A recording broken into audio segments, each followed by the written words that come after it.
చాలా మందికి మంగు మచ్చలతోటి చాలా ఇబ్బందికరంగా మారుతూ ఉంటుందండి. ఎన్ని క్రీమ్స్ వాడినా తగ్గదు. అలానే సన్ స్క్రీన్స్ పూసినా తగ్గదు. 4 గోడల మధ్యలో ఉండి ఎండలోకి ఎక్కువ ఎళ్ళకున్నా తగ్గదు. అలాంటప్పుడు మనం ఎలా తగ్గించుకోవాలి? ఎలా మెయింటైన్ చేసుకోవాలి? అసలు ఈ మంగు మచ్చలకి ఎలాంటి ట్రీట్మెంట్స్ ఉంటాయి? అనే దాని గురించని చాలామంది అపోహలు, ప్రశ్నలతోటి, సందేహాలతోటి మదనపడుతూ ఉంటారు. ఇవన్నిటికీ క్లియర్ చేయటానికని ఒక మంచి ఇన్ఫర్మేషనల్ అవేర్‌నెస్ వీడియోతోటి నేను మీ ముందుకొస్తున్నానండి. నేను మీ doctor Raj Kiret, Celeste skin laser and hair clinic, Jubilee Hills, LB Nagar, Kokapet మరియు సన్ సిటీలో chief and founder, senior dermatologist and hair transplant సర్జన్‌గా ప్రాక్టీస్ చేస్తున్నానండి. నమస్తే.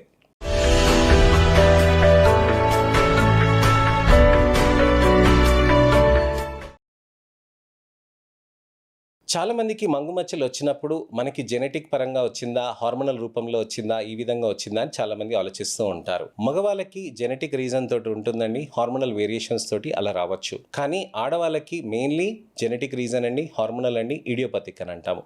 3 రీజన్స్ ఉంటాయన్నమాట.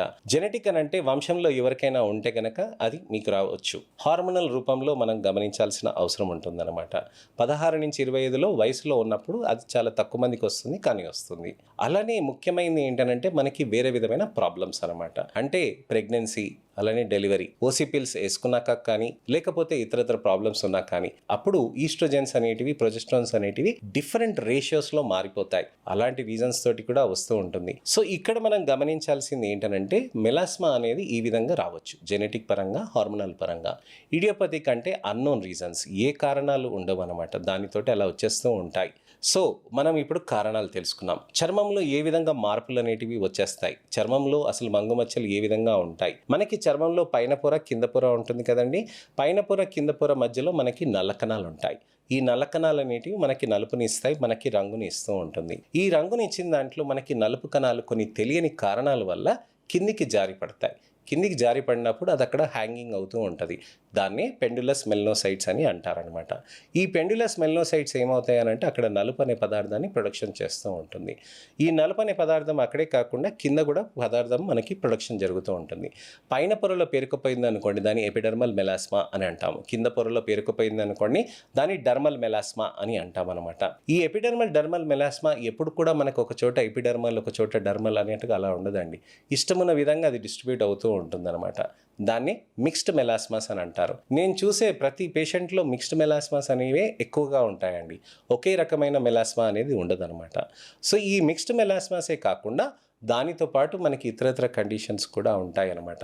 అంటే మనం ఒక విధంగా చూసుకోవాలి. లైకెన్ ప్లానస్ పిగ్మెంటోసస్ కానీ, లేక పిగ్మెంటెడ్ కాస్మెటిక్ డెర్మటోసిస్ కానీ, లేకపోతే నల్ల చుక్కలు ఉంటే లెంటిజన్స్ కానీ, ఇవన్నీ సమయంతో పాటు వాటితో పాటు అవి పెరుగుతూ ఉంటాయి కూడా. అయితే మంగు మచ్చలు మన చర్మం పైన ఏ విధంగా ఉంటాయి? 4 రకాలుగా ఉంటాయి. ఒకటి క్రేనియోఫేషియల్ వెరైటీ అని అంటాం. నుదుట పైన భాగం నుంచి ఈ భాగంలో ఉన్నదాన్ని క్రేనియోఫేషియల్ వెరైటీ అని అంటాం.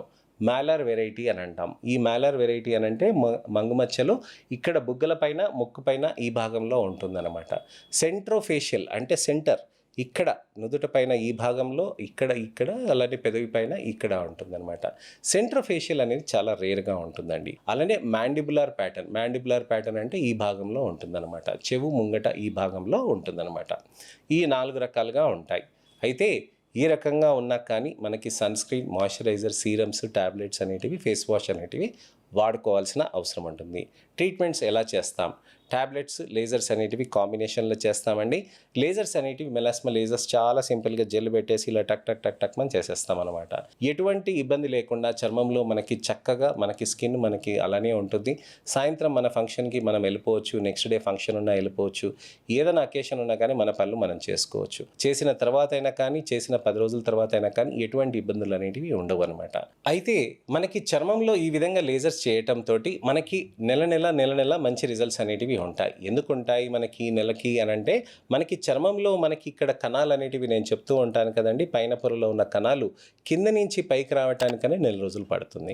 ఇక్కడ వచ్చి ఒక నెల రోజులు తన పని తను చేసి అది పడిపోతాయి అనమాట. సో ఈ నెల రోజుల్లో ఇక్కడికి వచ్చేది, ఇక్కడ ఉండి 2 రోజులు అలా ఉన్నదానికి 2 నెలలు అయినా మనకి కొత్త కణాలు రావాలి కదండి. ఆ నలుపు అనేది కూడా కరగడానికని, కరిగిపోయింది బయటికి వెళ్ళాలి కదండి. దానికి ఒక 2 నెలలు అలా టైం పడుతూ ఉంటుంది. ఉంటుంది. సో రిజల్ట్స్ అనేటివి మనకి 4వ నెల 5వ నెలకి మనకు తెలుస్తూ ఉంటుంది. లేజర్స్ తోటి కావట్లేదు అని అంటే మనం వేరే పీల్స్లోకి వెళ్ళొచ్చు అనమాట. స్పెషల్ పీల్స్ అనేటివి ఉంటాయి. ఈ స్పెషల్ పీల్స్ అనేటివి మనకి ఫస్ట్ స్టెప్ అనేది ఇక్కడ పెట్టుకొని సెకండ్ స్టెప్ అనేది మనం ఇంట్లో చేసుకుంటూ ఉంటే చాలా మంచి రిజల్ట్స్ అనేటివి ఉంటాయి అన్నమాట.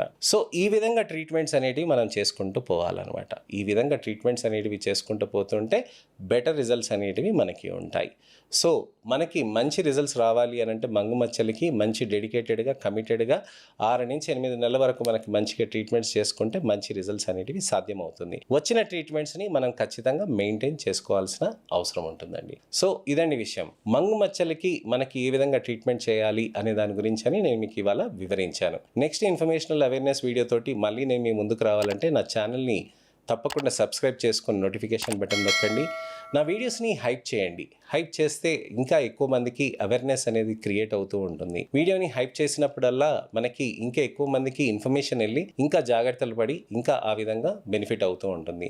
నా ఈ అవేర్నెస్ క్యాంపెయిన్లో మీరు కూడా పాలు పంచుకుంటారని ఆశిస్తున్నాను. అలానే ఇంకా ఎటువంటివైనా సందేహాలు కానీ అపోహలు కానీ ప్రశ్నలు ఉంటే కనుక తప్పకుండా కామెంట్ సెక్షన్లో పెడితే దానికి తగ్గట్టుగా నేను మీకు వీడియో రిప్లై కానీ టెక్స్ట్ రిప్లై కానీ చేస్తాను. నెక్స్ట్ ఇన్ఫర్మేషనల్ అవేర్నెస్ వీడియోతోటి మళ్ళీ నేను మీ ముందుకు వస్తాను. అంతవరకు సెలవు. నమస్తే.